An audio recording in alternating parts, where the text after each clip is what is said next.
August থেকে অর্থাৎ 2024 সালের 1 আগস্ট থেকে বাংলাদেশের নিষিদ্ধ ঘোষিত ছাত্রলীগ আওয়ামী লীগ সুসংগঠিত হয়ে রাজপথ দখল করবে, এমনটাই তথ্য উপস্থাপন করেছেন আমার দেশ পত্রিকার সম্পাদক মাহমুদুর রহমান। আর সে এই বিষয়ের উপরে ভিত্তি করে সরকার যে চক্রান্ত শুরু করেছে সে বিষয়ে সংক্ষেপে আপনাদের সাথে শেয়ার করছি।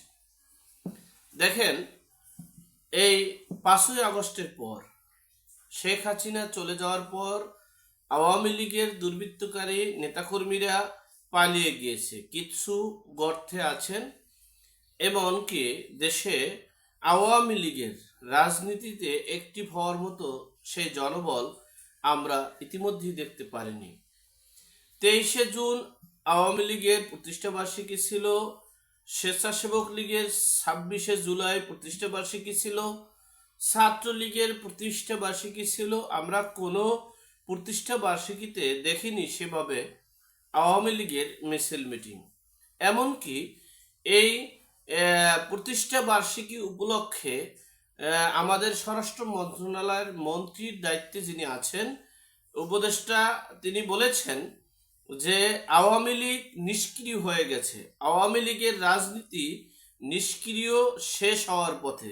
সেখানে হঠাৎ করে কেন এই মাহমুদুর রহমান তিনি এই তথ্য দিয়েছেন যে আওয়ামী লীগ এই আগস্টের শুরু থেকে রাজপথ দখল করবে, হামলা করবে, ষড়যন্ত্র করতেছে এবং দুর্বৃত্তায়ন করবে। লেটস গো, চলুন আমরা সে বিষয়ে একটু বিস্তারিত জানি। দেখেন, এই আমাদের বাংলাদেশ, সে বাংলাদেশে এই মাহমুদুর রহমান মান্নাকে আপনারা অনেকেই চিনেন। তার নিজস্ব একটা পত্রিকা আমার দেশ পত্রিকা, এটা গত 10 বছর দেশের বিরুদ্ধে মানে দেশদ্রোহিতা নিউজ করার কারণে আমরা যেটা তৎকালীন সময়ের শেখ হাসিনার আমলে জানতে পেরেছি, শুনতে পেরেছি, তাতে নিষিদ্ধ ছিল।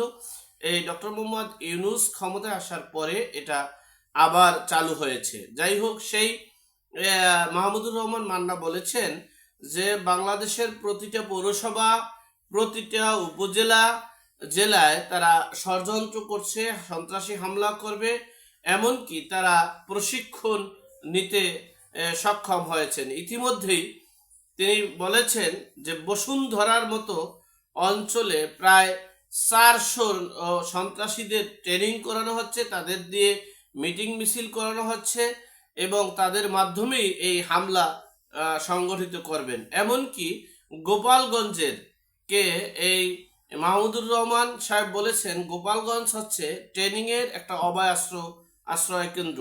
এই গোপালগঞ্জে সারা বাংলাদেশের জনগণ এই গোপালগঞ্জে গিয়ে সেখানে ট্রেনিং নিয়ে তারা বিভিন্ন ওয়ার্ড, উপজেলা, জেলা, পৌরসভা নিয়ন্ত্রণ করার প্রস্তুতি নিচ্ছে।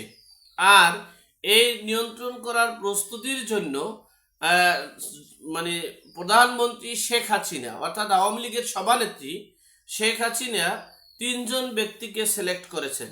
একজন হচ্ছেন তৎকালীন সময়ের স্বরাষ্ট্র মন্ত্রণালয়ের মন্ত্রী আসাদুজ্জামান খান কামাল, আর আপনারা ইতিমধ্যেই জানতে পেরেছেন এসবির প্রধান যিনি ছিলেন তিনি হলেন মনিরুল ইসলাম।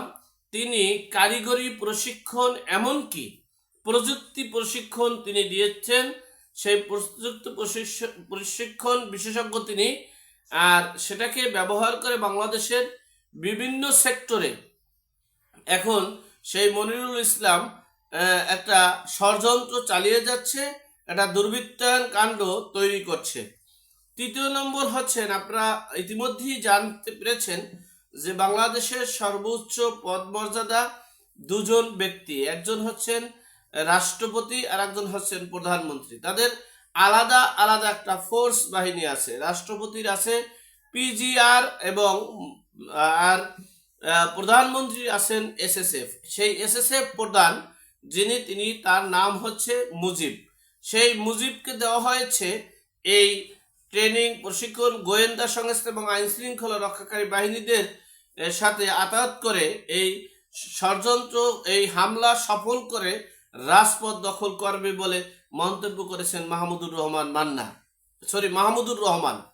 যাই হোক, আমার দেশ পত্রিকা, যাই হোক, বিষয়টা হচ্ছে যেখানে আওয়ামী লীগ গর্তে, যেখানে আওয়ামী লীগের কোনো নেতাকর্মী বাংলাদেশে নেই, যেখানে শত শত আওয়ামী লীগের নেতাকর্মীদের নামে মামলা, এমনকি রাতে ঘুমাতে পারছে না কোনো পুরুষ, সেহেতু সেই জায়গায় এমন কি দুর্গ, এমন কি আতঙ্ক যে আওয়ামী লীগের নেতৃত্বে এই দেশ আবার রাজপথ দখল করবে। তাহলে কি ধারণা করা যাচ্ছে যে আওয়ামী লীগ ব্যতীত এই রাষ্ট্র পরিচালনা করা বা রাষ্ট্র ক্ষমতা দায়িত্ব গ্রহণ করার মতো কোনো যোগ্য প্রার্থী নাই? এমনটাই এখন জাতি এর কাছে প্রশ্ন। এখন এ পর্যন্ত ভালো থাকবেন, সুস্থ থাকবেন, নিরাপদে থাকবেন। দেখা হবে আগামী পর্বে।